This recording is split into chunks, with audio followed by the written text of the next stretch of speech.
और वहीं सीमा हैदर का मामला अब एटीएस के पास पहुंच गया है। एटीएस ने सोमवार को सीमा हैदर, सचिन मीणा और सचिन के पिता से करीब 7 घंटे पूछताछ की।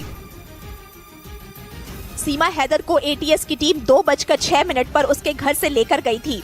तकरीबन 1 घंटे बाद यानी 3:15 पर एटीएस के दफ्तर में सीमा हैदर, सचिन मीणा और सचिन के पिता से पूछताछ शुरू हुई। सूत्रों के मुताबिक शुरुआती पूछताछ में सीमा हैदर से उसके पाकिस्तान से दुबई होते हुए नेपाल और नेपाल से काठमांडू तक के पूरे रूट पर सवाल किए गए।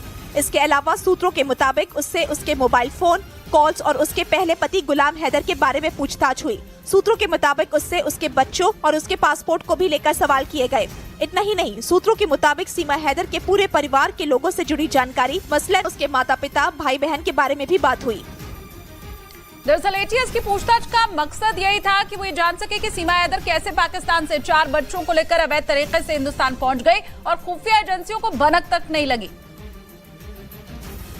इसलिए 7 घंटे तक सीमा हैदर, सचिन मीणा और सचिन के पिता से एटीएस के अफसरों ने सैकड़ों सवाल किए, जिसमें सूत्रों के मुताबिक वे सवाल भी शामिल थे जिनसे ये जानने की कोशिश की गई कि सीमा हैदर पाकिस्तान में कहां रही। सिंध प्रांत में उसके गांव, कराची में उसके ठिकाने के बारे में सवाल किया गया। सूत्रों के मुताबिक उससे ये भी पूछा गया कि पबजी गेम पर किन लड़कों के संपर्क में थी। नेपाल में 7 दिन तक वो रुकी थी। उसके बारे में भी पूछा गया कि वो कहां रही, किन लोगों से मिली और सूत्रों के मुताबिक सबसे अहम कि किस एजेंट के जरिए वो भारत में दाखिल हुई, ये सवाल भी पूछा गया। सीमा ने जो कहानी बताई थी उसके मुताबिक वो अपना और अपने बच्चों का हिंदू नाम बताकर नेपाल से बस के जरिए हिंदुस्तान में दाखिल हुई थी। एटीएस इस कहानी को भी परख रही है।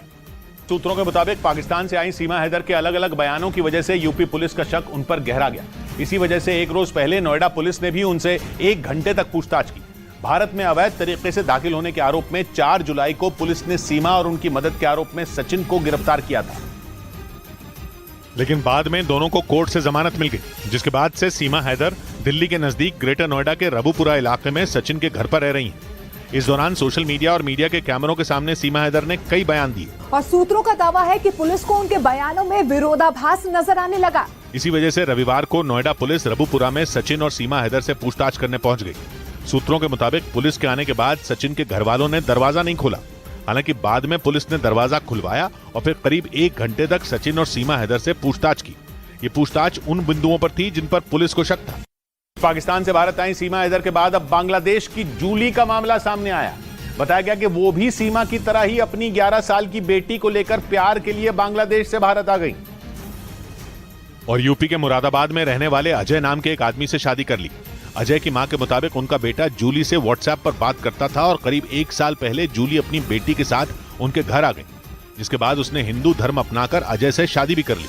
अजय की मां ने आरोप लगाया कि शादी के कुछ ही दिनों बाद जूली अजय को लेकर बांग्लादेश चली गई, जिसके बाद अजय ने फोन कर उन्हें बताया कि वो 15-20 दिन में आ जाएगा, लेकिन वो नहीं आया और एक दिन उनके फोन पर उसकी खून से लथपथ फोटो आई। फोटो में सिर फटे हुई है, खून ही खून हो रहे। उसके बाद फोन बंद है, ना कोई फोन लग रहा है ना कोई आ रहे। जिसके बाद उसकी मां ने पुलिस में इसकी शिकायत